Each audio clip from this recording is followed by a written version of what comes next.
दोस्तों मशहूर novel count of Monte Cristo की कहानी से तो आप में से बहुत से लोग वाकिफ होंगे ही, लेकिन क्या आप जानते हैं कि ये सिर्फ एक फर्जी कहानी नहीं बल्कि एक हकीकी शख्स के इंतकाम की दास्तान पर मबनी है। आज हम आपको एक ऐसे शख्स की कहानी सुनाएंगे जिसे इसके करीबी दोस्तों ने धोखा दिया, जिसे जेल में सड़ने के लिए छोड़ दिया गया और जिसने बाहर निकलकर एक ऐसा इंतकाम लिया जिसकी मिसाल तारीख में कम ही मिलती है। ये कहानी है पीर पैकार्ड की, वो हकीकी शख्स जिसने अलेक्जेंडर डोमास को काउंट ऑफ मोंटी क्रिस्टो लिखने पर मजबूर कर दिया। दोस्तों ये कहानी 1807 के फ्रांस की है। पीर पैकार्ड एक खुशहाल और एक खूबसूरत नौजवान था जो नाइस शहर में रहता था।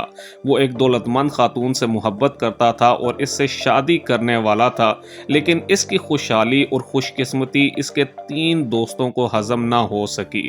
इन तीनों ने मिलकर एक शैतानी साजिश तैयार की। इन्होंने पीर को एक जाली खत देकर ये बावर कराया कि वो एक सियासी साजिश में मुलविस है जिसका मकसद नेपोलियन बोनापार्ट को हटाना है।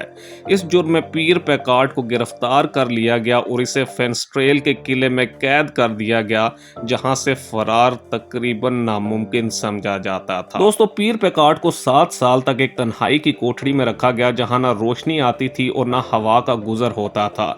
इसके तमाम एहतिजाजात और अपनी बेगुनाही के ऐलानात को नजरअंदाज कर दिया गया। इस दौरान इसके तीनों दोस्तों ने इसकी दौलत और इसकी मंगेतर पर कब्जा कर लिया।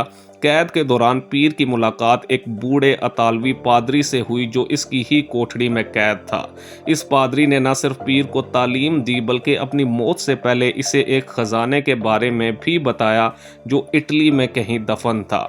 पादरी की मौत के बाद पीर ने इसकी लाश को अपनी जगह पर रखा और खुद फरार होने में कामयाब हो गया। दोस्तों आज़ाद होने के बाद पीर पैकार्ड ने इटली का रुख किया और हकीकत में वो खजाना दरियाफ्त कर लिया जिसका इसे पादरी ने बताया था। अब वो एक अमीर आदमी बन चुका था। इसने अपना नाम तब्दील किया और एक पुरसरार शख्सियत के तौर पर अपने आबाई शहर वापस आ गया। इसने अपने आप को जोसेफ लोशो का नाम दिया और अपने साबका दोस्तों के करीब रहने लगा। इसने इन तीनों में से हर एक को अलग अलग तरीके से अपने जाल में फंसाना शुरू किया। वो इनके करीब आया, इन्हें माली मदद पेश की और फिर आहिस्ता आहिस्ता इनकी तबाही की बुनियाद रखी। दोस्तों पीर ने अपने पहले दोस्त को जुआ खेलने पर मजबूर किया और इसे कर्ज के जाल में इस तरह फंसाया कि इसे खुदकुशी करनी पड़ी। दूसरे दोस्त के साथ जिसने इसकी मंगेतर से शादी कर ली थी, इसने ऐसे सबूत फराम किए कि वो कत्ल के इल्जाम में फंस गया और इसे सजाए मौत दे दी गई। जबकि तीसरे दोस्त के बारे में जो सबसे ज्यादा ज़हीन था, इसने इसके बेटे को बिगाड़ कर इसकी तबाही का सबब बनाया। इस तरह पीर पैकार्ड ने अपने 7 साल कैद के बदले में अपने तीनों दुश्मनों को तबाह कर दिया। लेकिन इंतकाम एक 2 धारी तलवार है जो नुकसान पहुंचाने वाले को भी तबाह करती है और लेने वाले को भी। दोस्तों अलेक्जेंडर डोमास के इस लाजवाब नावल ने सिर्फ अदब की दुनिया में ही नहीं बल्कि फिल्मी दुनिया में भी अपनी गहरी छाप छोड़ी है। The count of Monte Cristo पर अब तक दर्जनों फिल्में और टीवी सीरीज बन चुकी हैं, जिनमें सबसे मशहूर 2002 में रिलीज होने वाली हॉलीवुड फिल्म है जिसमें जिम केविजल ने एडमंड डांटेस यानी काउंट का किरदार अदा किया और गाय पेरिस ने इसके दुश्मन फर्नांडो का। दोस्तों ये फिल्म पीर पैकार्ड की असली दास्तान से मुतासिर होने के बावजूद ड्रामाई अनासर से भरपूर है।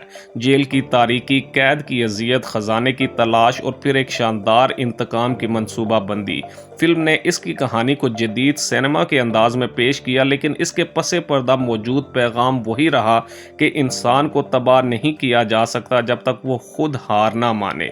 फिल्म के मनाजर, मौसीकी और मुकालमे आज भी शायकीन को उस दर्द और जज्बे की दुनिया में ले जाते हैं जिसने पीर पैकार्ड को हकीकत में एक जिंदा मोंटी क्रिस्टो बना दिया था।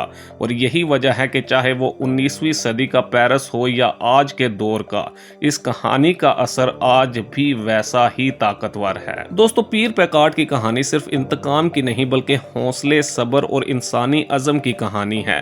एक इंसान जिससे सब कुछ छीन लिया गया, आज़ादी, इज्जत, मोहब्बत, मगर इसने खुद को टूटने नहीं दिया। इसने दुख को ताकत में बदला, मायूसी को उम्मीद में और कैद को अपनी नई जिंदगी की बुनियाद बना लिया। दोस्तों जिंदगी में अक्सर हम ऐसे हालात से गुजरते हैं जहां हमें लगता है कि सब कुछ खत्म हो गया है, मगर याद रखें जिस इंसान में सब्र है वो हार नहीं सकता।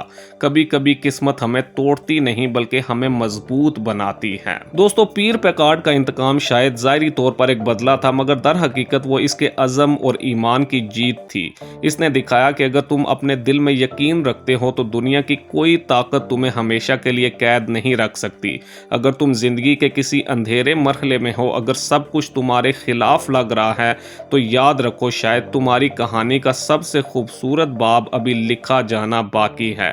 अंधेरों से मत डरो, अक्सर रोशनी वहीं से जन्म लेती है। तो दोस्तों, ये थी हकीकी जिंदगी के काउंट ऑफ मोंटी क्रिस्टो की हौलनाक और दिलचस्प कहानी। क्या आपके ख्याल में पीर पैकार्ड का इंतकाम लेना दुरुस्त था? क्या आप इसके इक़दामात को जस्टिफाइड समझते हैं? हमें कमेंट्स में अपनी राय ज़रूर बताएं। अगर आपको हकीकी और तारीखी वाक़यात पर मबनी कहानियाँ सुनने का शौक़ है तो हमारे चैनल को सब्सक्राइब करना और इस वीडियो को लाइक करना मत भूलें। अगली वीडियो तक के लिए अल्लाह हाफिज़।